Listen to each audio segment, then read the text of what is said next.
Hello everyone, সবাই কেমন আছো? আশা করছি সবাই খুব ভালো আছো। আমিও কিন্তু খুব ভালো আছি।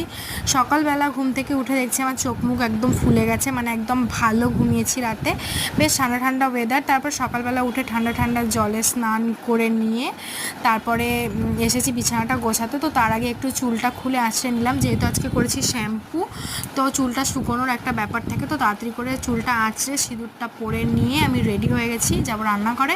তার আগে গুছিয়ে নিয়েছি বিছানাটা, কেননা বিছানাটা যদি অগোছালো থাকে আমার একদম ভালো লাগে না। তো বিছানাটা গুছিয়ে নিয়ে বসেছি আনাজ কাটতে।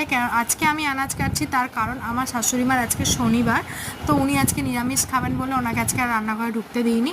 তো আমি এদিকে সবজি কেটে রান্না বসিয়ে দিয়েছি, ওদিকে ডালটাও আমার শ্বশুরমশাই করে দিয়েছে, এদিকে আমি করছি পটল আলুর তরকারি আর কাঁকরোল ভাজা, আর ওদিকে ভাতটাও বসিয়ে দিয়েছি। তারপর তেল লঙ্কা করেছি, কেননা কুমড়ো ভাতে দিয়েছি। কুমড়ো ভাতে আমার বর খেতে খুব ভালোবাসে, ওই জন্য তেল লঙ্কা করে কুমড়ো ভাতে মাখলে ও সুন্দর খায়, খুব ভালো খায়। ওই কারণে আমি রান্না টান্না করে নিয়ে এসে একটু বসে বসে ল্যাদ খাচ্ছিলাম, আমার বরের আসার ওয়েট করছিলাম। তারপর মা পুজো দিয়ে আসার পর দিল একটু প্রসাদ, ও এসে গেছে তার মধ্যে। তারপর আমরা একটুখানি সবাই মিলে প্রসাদ খেয়ে নিলাম। মাও এখানে পুজো দিয়ে চলে এসেছে, সবাইকে আমাদের প্রসাদ দিয়ে এবার মা খাবে। এখানে আমার বর করছে একটুখানি ন্যাকামো। তারপর ওকে বকা টকা দিয়ে স্নান করতে পাঠিয়ে স্নান টান করে আসার পর দেখছি ও লাগাচ্ছে তুলসী গাছ। এই ছোট্ট তুলসী গাছের চারাটা আমাদের কাজের মাসি এনে দিয়েছিল, তো ও যেহেতু স্নান করে নিয়েছে ওকে তাই জন্য বললো যে তুমি একটু তুলসী গাছটা লাগিয়ে দাও।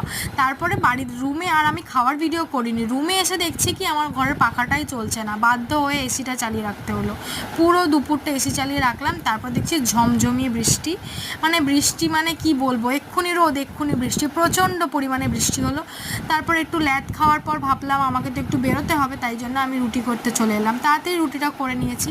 রুটিটা তাড়াতাড়ি করলে সবাই একটু টিফিনেও খেতে পারে, মানে ইভিনিং টিফিনে। তো এদিকে দেখো রুটিটা করে নিচ্ছি, রুটিটা ফুলছেও শুদ্ধ।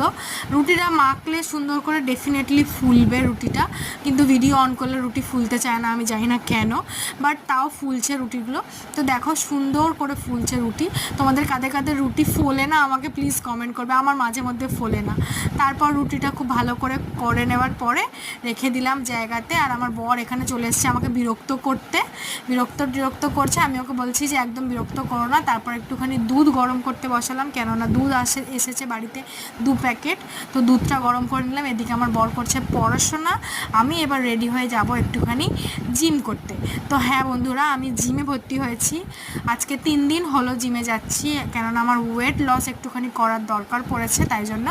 তো আমি এখন বেশ মানে একটুখানি নিজের চর্চা মানে সেলফ একটুখানি টাইম দিচ্ছি, যে আমি জিম জয়েন করেছি, দেখা যাক কি হয়। তো কেমন লাগলো ভিডিওটা তোমরা জানিও। Thanks for watching, tata.